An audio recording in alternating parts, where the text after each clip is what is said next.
যতদিন না আমাদের ব্যাটারির চার্জ শেষ হচ্ছে আমরা একে অপরের সঙ্গী হয়ে থাকব।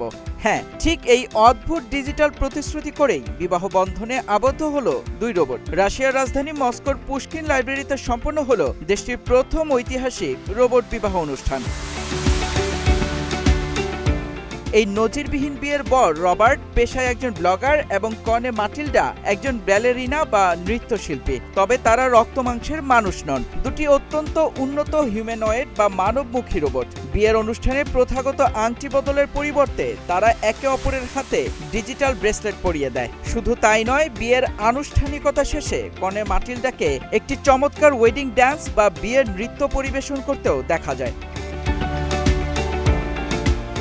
রোবট নির্মাণকারী প্রতিষ্ঠান আইটি ইম্পেরিয়ালের ডেপুটি সিইও আনা বাগদাসারিয়ান বলেন, হিউম্যানয়েড রোবটদের নিয়ে এই ধরনের আয়োজন নতুন প্রযুক্তির ইতিবাচক দিকগুলো মানুষের সামনে তুলে ধরতে সাহায্য করে। তিনি আরও জানান, তাদের তৈরি রোবটগুলোর সিস্টেম ওপেন সোর্সের, ফলে ব্যবহারকারীরা চাইলে নিজেদের মতো করে রোবটের আচরণ ও অ্যালগোরিদম প্রোগ্রাম করে নিতে পারেন। প্রতিষ্ঠানটির পক্ষ থেকে জানানো হয়, রাশিয়ার ঐতিহ্যবাহী পরিবার, প্রেম ও বিশ্বস্ততা দিবসকে উৎসর্গ করেই এই রোবট বিয়ের আয়োজন করা হয়েছিল। এই বিশেষ দিনটি উপলক্ষে পুশকিন লাইব্রেরিতে রোবোটিক্স, কৃত্রিম বুদ্ধিমত্তা এবং অটোমেশনের ওপর বেশ কিছু বইও উপহার দেয় আইটি ইম্পেরিয়াল কর্তৃপক্ষ। তাদের মূল লক্ষ্য ছিল এর মাধ্যমে সাধারণ পাঠকেরা যেন আধুনিক প্রযুক্তি সম্পর্কে আরও সহজ ও সুন্দর ধারণা লাভ করতে পারেন।